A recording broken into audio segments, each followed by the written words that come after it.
Hi, welcome to another edition of Transfiguration Today. Thank you for clicking on us. I'm Dan Blankowski, and it is election season at Transfiguration. It's time to select parishioners for leadership positions all over the parish. On the weekend of May 21st and 22nd, Transfiguration will be holding the annual Parish Elections. 8 parish leadership positions are up for grabs. A flyer is available in the bulletin after Mass and online here with pictures and biographies of the candidates for each spot.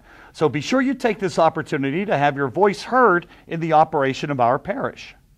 You know, the priesthood is a full life of dedicated service. So when a priest reaches a milestone, then it's time for a celebration.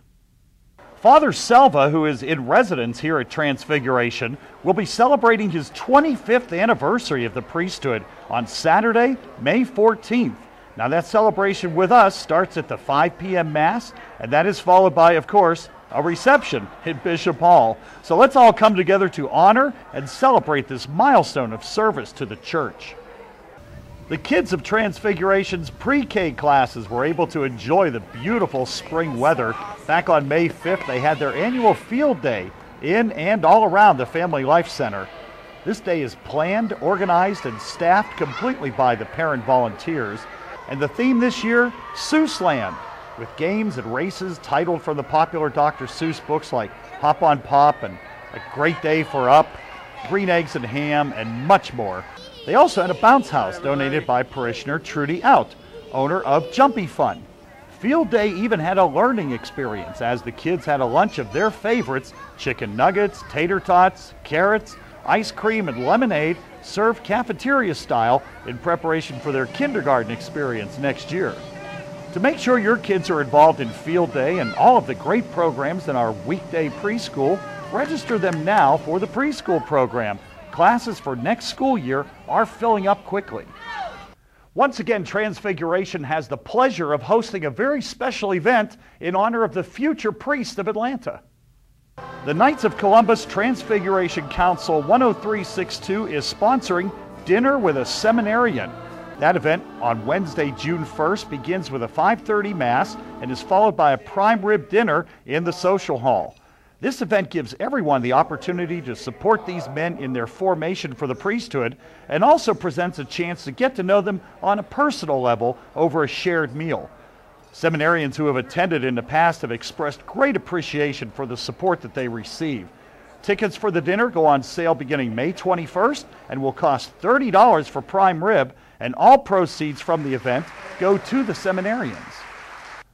The Ladies Auxiliary of the Knights of Columbus is holding their second annual spaghetti dinner and used book sale the weekend of June 10th through the 12th. They are in need of gently read books, fiction, nonfiction, hardcover or paperback, as well as DVDs and videos. This would be a great time to clean off your bookcases. Books will be collected and spaghetti dinner tickets will be sold after all weekend masses beginning the weekend of May 21st. All proceeds from the spaghetti dinner and book sale will benefit our parish St. Vincent de Paul Society and the Family Assistance Fund. Every Lent, Transfiguration works together to assemble Easter baskets for sick and homebound members of our family. And those efforts are coordinated by parishioner Lori Michelle. She is the subject of our very first parishioner profile.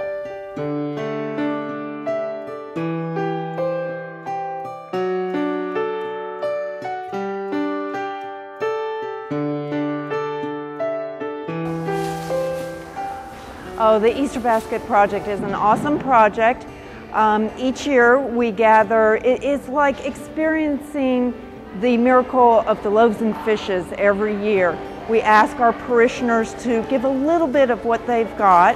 They bring a bag of candy or some crackers or a package of stationery, and all of a sudden we've got 200 Easter baskets filled with love that we can share with our community.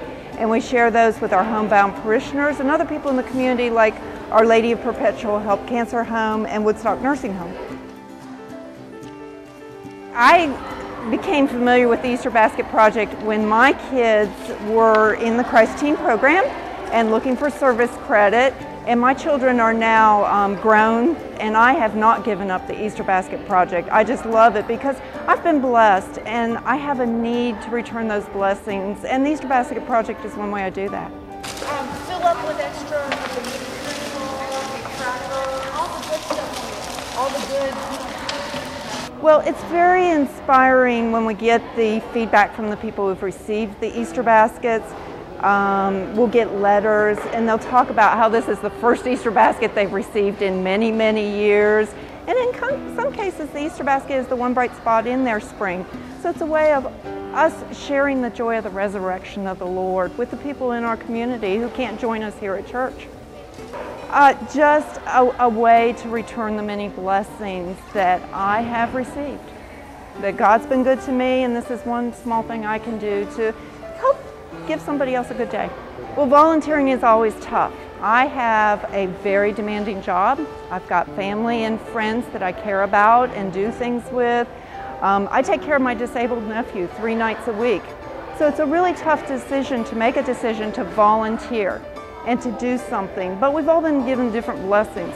I have not been given the blessing of a beautiful singing voice, so I can't be in the choir. But I can organize, and so I chose this as my way to return my blessings.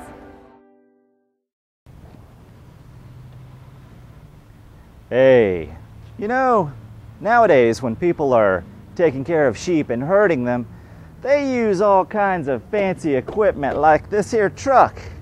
But you know, back in the time of Jesus, when they were taking care of the little sheep, things were a lot different. You may wonder to yourself, what were things like when Jesus grew up? Well, you get to find out this summer. Our summer Bible camp is coming June the 20th through the 24th, and we've got all kinds of activities planned. And you get to wear all kinds of fun outfits like, well, maybe not this, because this is my own personal outfit.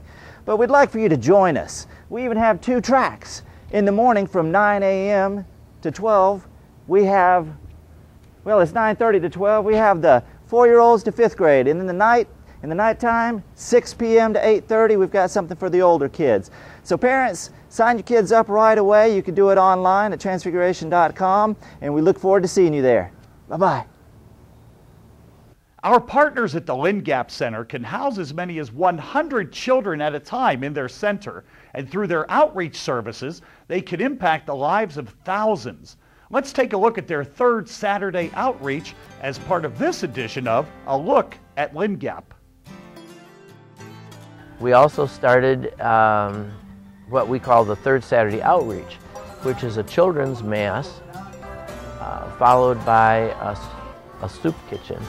And I told the parish priest, that Father Raul, that if he would come and do a mass on the 3rd Saturday of every month, what I would do is I would open up the facility to any of the poor children in the community.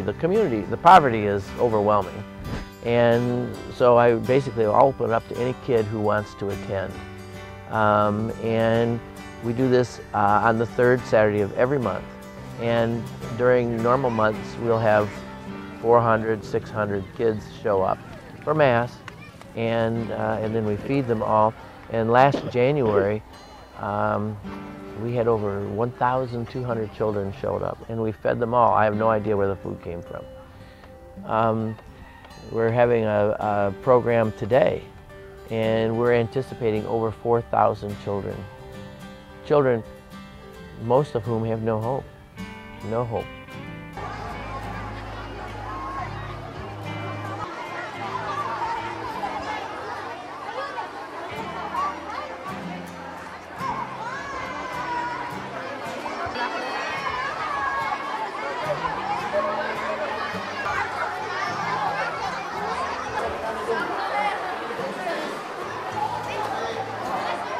We will feed them their body and their souls also.